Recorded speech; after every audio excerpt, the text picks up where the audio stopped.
नमस्कार दोस्तों, ocean network में आपका स्वागत है। मंगलवार की शाम को एक बहुत तेज खबर चली और खबर ये थी कि जयंत चौधरी भारतीय जनता पार्टी के सीनियर नेताओं से मिले हैं। दोनों के बीच में पश्चिमी उत्तर प्रदेश में चुनावी तालमेल की चर्चा हुई है। चर्चा तो ये भी है कि 4 सीटें भारतीय जनता पार्टी जयंत चौधरी को देने के लिए तैयार है। इनमें बागपत भी है, कैराना भी है, अमरोहा भी है और मथुरा भी है। अगर ये अलाइनमेंट हो जाता है, ये समझौता हो जाता है, अगर जयंत चौधरी एनडीए का हिस्सा बन जाते हैं, इसका मतलब ये है, एक तो अखिलेश यादव के साथ और इंडी अलायंस के साथ उनका गठबंधन टूट जाएगा।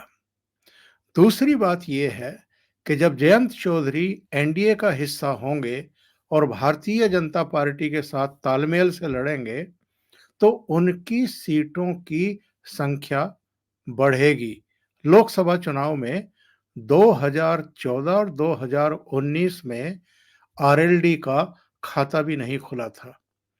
अजीत सिंह बागपत से हारे थे, जयंत चौधरी मथुरा से हारे थे। मैं 2014 की बात कर रहा हूं। और 2019 में जयंत चौधरी बागपत से लड़े थे, वहां से हार गए थे, और अजीत सिंह मुजफ्फरनगर सीट से लड़े थे, वहां से हार गए थे। तो पिछले 2 लोकसभा चुनाव में खाता नहीं खुलने का ही नतीजा था कि वो इरिलीवेंट होते हुए जा रहे थे।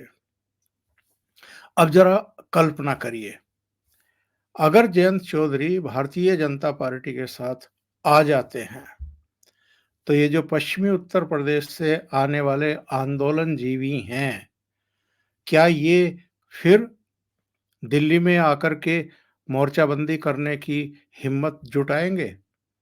क्योंकि अगर पश्चिमी उत्तर प्रदेश के जाट किसान जयंत चौधरी के भारतीय जनता पार्टी के साथ गठबंधन करने से उनके साथ खड़े होंगे, यानी भारतीय जनता पार्टी के साथ पूरी तरीके से जम करके खड़े होंगे, तो राकेश टिकैत, जिनके बारे में तमाम तरह की अब चर्चाएं चल निकली हैं कि वो सुपारीबाज हैं और किसी के कहने पर आंदोलन छेड़ देते हैं, और जब वो लोग चाहते हैं या जब थोड़ा विपरीत परिस्थितियां देखते हैं तो आंदोलन उठा भी लेते हैं, उनका क्या हाल होगा? और ये तो अकेले राकेश टिकैत की बात नहीं है। अब और भी कई आंदोलनजीवी पैदा हो गए हैं। उधर हरियाणा की बात करें तो चढ़ूनी से लेकर के बजरंग पूनिया, विनेश फोगाट, कई दूसरे लोग अब किसी के इशारे पर किसी खास दिन या किसी खास मौके पर या तो प्रेस कॉन्फ्रेंस करने लगे हैं या फिर प्रदर्शन वगैरह करने लगे हैं, और इसको लेकर के तमाम तरह के सवाल खड़े होने शुरू हुए हैं।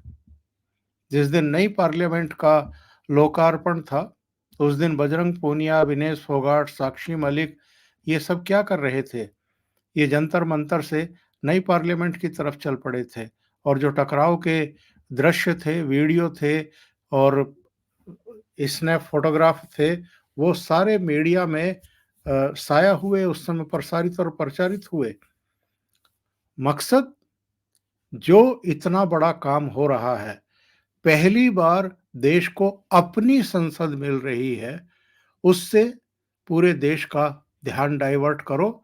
और बेटियों पर अत्याचार हो रहे हैं, महिला पहलवानों पर अत्याचार हो रहे हैं, उनके साथ मोदी सरकार क्या कर रही है, ये एक मीडिया में चीजों को पोर्ट्रे किया जाए।